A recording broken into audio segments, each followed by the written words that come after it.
I'm Shannon Thrasher, and this is 30-Second Tactics. Today, we're going to answer a viewer question and talk about zeroing your red dot sight on your rifle.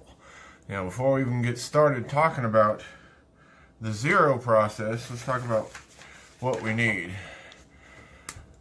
And this is going to sound oversimplified, but the first thing you're going to need is a good gun. If you have a rifle that you've been having trouble shooting good, it just doesn't really want to group for you, it doesn't shoot well because of the rifle or because of you or because of the combination, with your iron sights, you're not going to magically get a good shooting rifle just because you throw an optic on it. So make sure you're starting with something that you're good with before you even put an optic on it.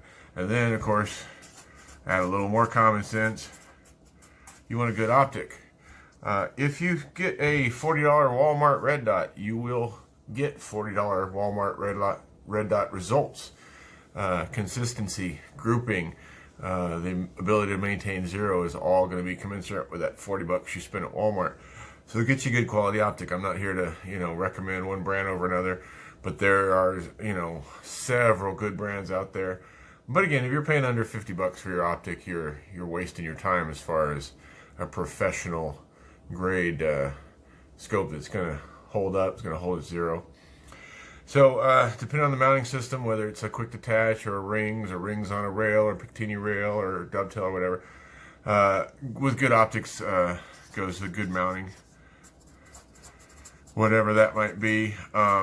Most good quality rings and mounts are going to tell you how much they're supposed to be torqued down. Spend a little extra money, get you a little torque set. You can get a screwdriver type one that does inch pounds. That's not going to set you back very much money at all. 40, 50 bucks maybe max, and of course it's reusable across the board. And if you don't have one, talk to one of your gun buddies and borrow one. Get that mounted on there properly and torqued down properly.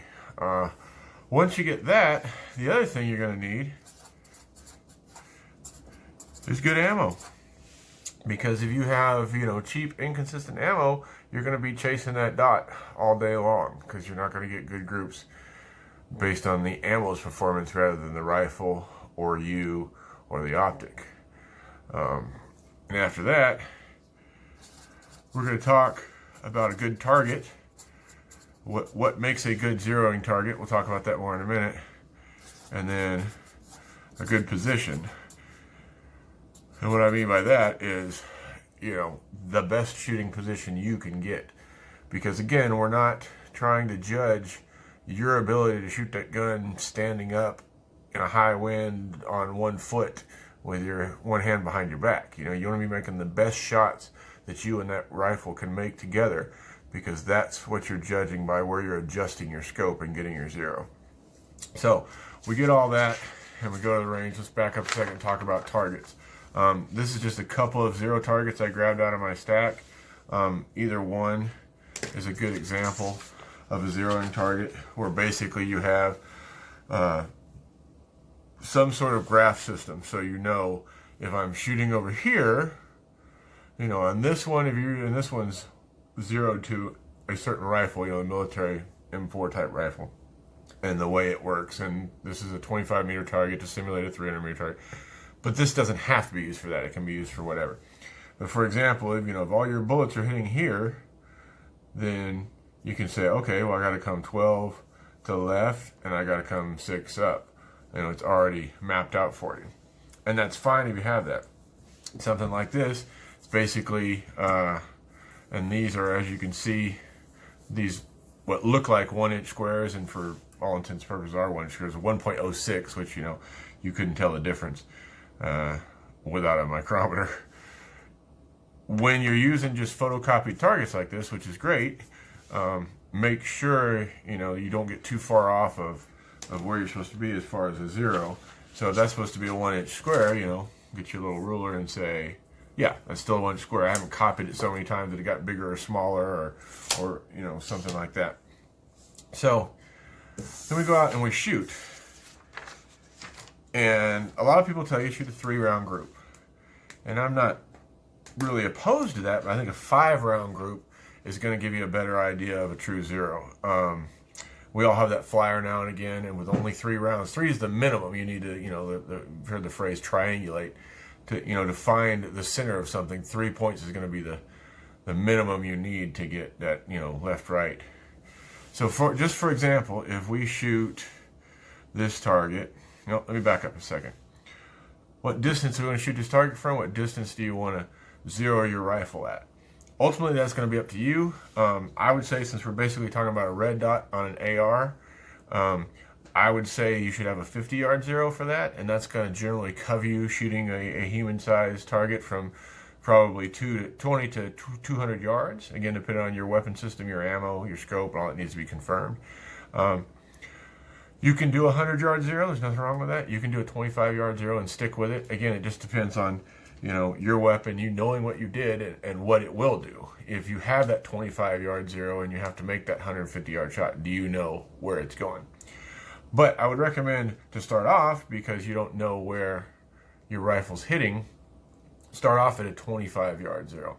So you got the thing mounted, you got it bore-sighted, which I think I skipped over, but basically it's a process where you literally just take the bolt out of the gun, look through the muzzle, look through the hole in the barrel, point it at the target, have it stacked up on some sandbags or something, and then adjust the scope to that manually. Then load it up and take your shots. And let's say we do that and we fire our... First of all, let's say we fire that 3-round group I'm talking about. And it looks like this. Okay, that would tell us that, roughly speaking, the center of that's going to be right there. And again, that's just eyeballing it. But again, let's say we make that a 5-shot group, and it ends up looking like this. And then we say, oh, okay, so that was a flyer. We just didn't know it because we didn't shoot it. And so now, our true center of that is going to be, almost an inch off. So, as I said, I like the 5-shot groups. I know we're all hurting on ammo right now, but if you're zeroing your rifle, it's pretty important. It's worth a couple more rounds. So let's ignore that for a minute, and let's just say we do something real simple. Let's say this is our 5-round group right here. And of course, it's not going to be this pretty, but I do this just for ease of explanation. The first thing you want to do is, figure out what the center of your 5-shot group is. And again, I cheated there and made it real easy. So if this is the center of my 5-shot group, and these are 1-inch squares, and of course our point of aim was right here, then you need to come over 2 inches to the right, and you need to come down 2 inches. Now, when I'm doing this, because you'll walk down range and you'll say that to yourself and you'll forget it, take a notepad with you, take another target, take a little Sharpie, they're cheap, you should have a million of them, and write that down and say, 2 inches right and 2 inches down. Now, how are we going to get that 2 inches? Now, again, it depends on your scope. I don't know what scope you have. I don't know what the adjustments on it are. Most of the time, scopes nowadays are going to be in quarter MOA or quarter-inch adjustments. If your scope is not that, then what I'm about to say doesn't help you, but you'll just look at it and adjust it to yours. But if your scope, your scope ring on the top is going to say something like 1/4 inch equals, or 1 click equals 1/4 inch or something along that lines. I'm not a fan of click because, some scopes don't even have an audible click, but every hash mark, every movement, every click, whatever you want to call it, is if it's a 1/4 inch at 100 yards, then if we were shooting this at 100 yards, if this and 2 inches over, we'd want to move 2 inches to the right. So that would be, 4 clicks for this inch, 4/4 as a whole, of course, or 1 1/4 for this. So it would be 8. And let's just focus on the horizontal right now, the windage. So we're going to go 8 clicks to get 2 inches. But that's at 100 yards. Well, if we're shooting this at 25 yards, okay, so what is that? Is that 8 clicks? Is that 12 clicks? Is it 16 clicks? Do we double it? Okay, 25 yards is, 3 times closer to 100 yards. What is? The easiest way to remember it is 1/4 minute is actually, when we're dealing with 100 yards, is basically 1/4 inch. So at 50 yards, it's going to be half of that, which would be 1/8 inch. And at 25 yards, it's going to be 1/16 of an inch. So you need 16 clicks per inch. So if this was a 25-meter target and we wanted to move over 2 inches, we'd be 32 clicks. Or 32, whatever, if you don't have an actual audible click. That's where a lot of people will get lost. I'll see them, they'll go downrange and they'll need to come over 3 inches and they'll move it, and the group moves 1/4 inch or an inch, and they think it's them, and it gets in their head and they start chasing it around. So make sure if you're not shooting that 0 at 100 yards that you're using the right multiple of clicks. Let me switch targets here and clean things up a little bit.